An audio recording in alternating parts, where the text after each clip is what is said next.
പശ്ചിമ ബംഗാളിലെ നിരോധിത ഭീകര സംഘടനയായ ലഷ്കർ-ഇ-തോയ്ബയിലേക്ക് മുസ്ലിം യുവാക്കളെ റിക്രൂട്ട് ചെയ്യുകയും തീവ്രവാദവൽക്കരിക്കുകയും ചെയ്തതുമായി ബന്ധപ്പെട്ട പാകിസ്ഥാനുമായി ബന്ധപ്പെട്ട കേസിൽ പ്രധാന പ്രതിക്ക് ദേശീയ അന്വേഷണ ഏജൻസി പ്രത്യേക കോടതി 10 വർഷം കഠിന തടവ് ശിക്ഷ വിധിച്ചു. കർണാടകയിലെ ഉത്തര കന്നഡ ജില്ലക്കാരനായ സയ്യദ് എം ഇദ്രിസിനെ ഇന്ത്യൻ ശിക്ഷാ നിയമത്തിലെയും നിയമവിരുദ്ധ പ്രവർത്തനങ്ങൾ നിയമത്തിലെയും വിവിധ വകുപ്പുകൾ പ്രകാരം കൊൽക്കത്തയിലെ NIA പ്രത്യേക കോടതി കുറ്റക്കാരനാണെന്ന് വിധിച്ചു. പരമാവധി ശിക്ഷ 10 വർഷം കഠിന തടവോടെ ഒരേ സമയം ശിക്ഷകൾ കോടതി വിധിച്ചു. ഇദ്രിസിന് 70,000 രൂപ പിഴയും ചുമത്തിയിട്ടുണ്ടെന്ന് ഏജൻസി അറിയിച്ചിട്ടുണ്ട്. 2020 ഏപ്രിൽ പശ്ചിമ ബംഗാൾ പോലീസിൽ നിന്നും കേസ് NIA ഏറ്റെടുത്തിരുന്നു. അന്വേഷണത്തിനിടെ ഇദ്രിസിനെയും ജമ്മു കാശ്മീരിൽ നിന്നുള്ള അൽത്താഫ് അഹമ്മദ് റാത്തറിനെയും ഏജൻസി അറസ്റ്റ് ചെയ്തു. അന്വേഷണത്തിൽ 2 പ്രതികളും ഡാനിയ പർവീനുമായി ചേർന്ന് പ്രാദേശിക യുവാക്കളെ റിക്രൂട്ട് ചെയ്യുന്നതിനായി ഒരു ലഷ്കർ-ഇ-തോയ്ബ മൊഡ്യൂൾ രൂപീകരിക്കാൻ ഗൂഢാലോചന നടത്തിയിരുന്നു. പ്രത്യേക ഇന്റലിജൻസ് വിവരങ്ങളുടെ അടിസ്ഥാനത്തിൽ 2020 മാർച്ചിൽ പശ്ചിമ ബംഗാൾ പോലീസിന്റെ സ്പെഷ്യൽ ടാസ്ക് ഫോഴ്സ് നടത്തിയ തിരച്ചിലിനിടെ ഡാനിയ പർവീനിനെ അറസ്റ്റ് ചെയ്തിരുന്നു. ജിഹാദി സാഹിത്യം ഉൾപ്പെടെ നിരവധി കുറ്റകരമായ വസ്തുക്കൾ റെയ്ഡിൽ പിടിച്ചെടുത്തിരുന്നു. യുവാക്കളെ തീവ്രവാദത്തിലേക്ക് ആകർഷിക്കുന്നതിനും ഇന്ത്യൻ സർക്കാരിനെതിരെ ജിഹാദ് നടത്താൻ പ്രേരിപ്പിക്കുന്നതിനും പ്രതികൾ സോഷ്യൽ മീഡിയ പ്ലാറ്റ്ഫോമുകൾ ഉപയോഗിക്കുന്നുണ്ടെന്ന് അന്വേഷണ ഉദ്യോഗസ്ഥർ കണ്ടെത്തി. തുടർന്ന് NIA 2020 സെപ്റ്റംബറിലും 2021 മെയ് മാസത്തിലും അറസ്റ്റിലായ 3 പ്രതികൾക്കെതിരെയും പാകിസ്ഥാൻ ആസ്ഥാനമായി പ്രവർത്തിക്കുന്ന ഒളിച്ചോടിയ 2 പേർക്കെതിരെയും ആയിഷ, ബിലാൽ എന്നിവർക്കെതിരെയും കുറ്റപത്രം സമർപ്പിച്ചു. ഒളിവിൽ പോയ 2 പ്രതികൾക്കെതിരെ യഥാക്രമം റെഡ് കോർണർ, ബ്ലൂ കോർണർ നോട്ടീസുകൾ പുറപ്പെടുവിച്ചു. അതേസമയം അറസ്റ്റിലായ ബാക്കിയുള്ള പ്രതികൾക്കെതിരായ വിചാരണ നിലവിൽ നടന്നു വരികയാണ്.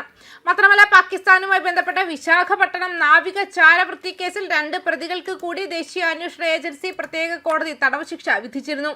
വിശാഖപട്ടണത്തെ NIA പ്രത്യേക കോടതി വിശാഖ് ജില്ലയിലെ കവലപ്പള്ളി കൊണ്ട ബാബുവിനെയും ഹിമാചൽ പ്രദേശിലെ കാംഗ്ര ജില്ലയിലെ അവിയാൻഷ് സൊമാലിനും UAP ആക്ടിലെ സെക്ഷൻ 18, ഔദ്യോഗിക രഹസ്യ നിയമത്തിലെ സെക്ഷൻ 3 എന്നിവ പ്രകാരം 5 വർഷവും 10 മാസവും തടവ് ശിക്ഷ വിധിച്ചു.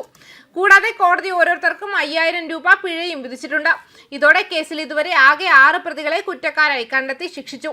ഇന്ത്യൻ നാവികസേനയുടെ ഐക്യത്തിനും അഖണ്ഡതയ്ക്കും സുരക്ഷയ്ക്കും പരമാധികാരത്തിനും ഭീഷണിയാകാൻ ഉദ്ദേശിച്ചുകൊണ്ട് വിദേശ ചാരന്മാരോ ഏജന്റുമാരോ സുപ്രധാന സ്ഥാപനങ്ങളിലും ചാരവൃത്തി നടത്തിയതുമായി ബന്ധപ്പെട്ടാണിത്.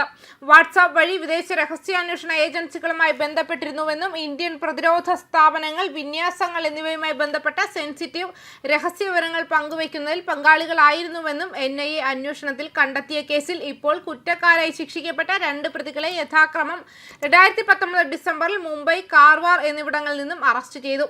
അന്വേഷണത്തിൽ ഇരുവരും ഫേസ്ബുക്ക് വഴിയാണ് പാകിസ്ഥാൻ ഇന്റലിജൻസ് ഏജന്റുമാരുമായി ആദ്യം ബന്ധപ്പെട്ടിരുന്നത്. ഈ വർഷം ആദ്യം കേസിൽ ശിക്ഷിക്കപ്പെട്ട പ്രതികളായ അബ്ദുൾ റഹ്മാൻ, ഹാരൂൺ ലെക്ടാവാല, ഷെയ്ത്ത ഖൈസർ, ഇമ്രാൻ ഗിച്ചേലി എന്നിവരിലൂടെ പാക് ഏജന്റുമാരിൽ നിന്നും രഹസ്യവുമായ വിവരങ്ങൾക്ക് പകരമായി അവർക്ക് സാമ്പത്തിക ആനുകൂല്യങ്ങൾ ലഭിച്ചിരുന്നു. ചാരവൃത്തി ഗൂഢാലോചനയുടെ ഭാഗമായി പാക് ഇന്റലിജൻസ് ഏജന്റുമാരുടെ നിർദ്ദേശപ്രകാരം ഈ 4 പ്രതികളും പ്രതികളുടെ അക്കൗണ്ടുകളിലേക്ക് വിവിധ തുകകൾ നിക്ഷേപിച്ചതായി കണ്ടെത്തിയിരുന്നു. 2019 ഡിസംബറിൽ വിജയവാഡയിലെ ഇന്റലിജൻസ് വകുപ്പിലെ കൗണ്ടർ ഇന്റലിജൻസ് പോലീസ് സ്റ്റേഷനിൽ നിന്നും അന്വേഷണം ഏറ്റെടുത്ത NIA വർഷങ്ങളായി ആകെ 15 പ്രതികളെ അറസ്റ്റ് ചെയ്തിരുന്നു. 2020 ജൂണിൽ ഏജൻസി 14 പ്രതികൾക്കെതിരെ കുറ്റപത്രം സമർപ്പിച്ചു. തുടർന്ന് 2021 മാർച്ചിൽ ഒരു പ്രതിക്കെതിരെ കൂടി അനുബന്ധ കുറ്റപത്രം സമർപ്പിച്ചു. കേസിലെ മറ്റ് പ്രതികൾക്കെതിരായ കൂടുതൽ അന്വേഷണവും വിചാരണയും തുടരുകയാണെന്നും അറിയിച്ചിട്ടുണ്ട്. ന്യൂസ് ഡെസ്ക് കർമ്മ ന്യൂസ്.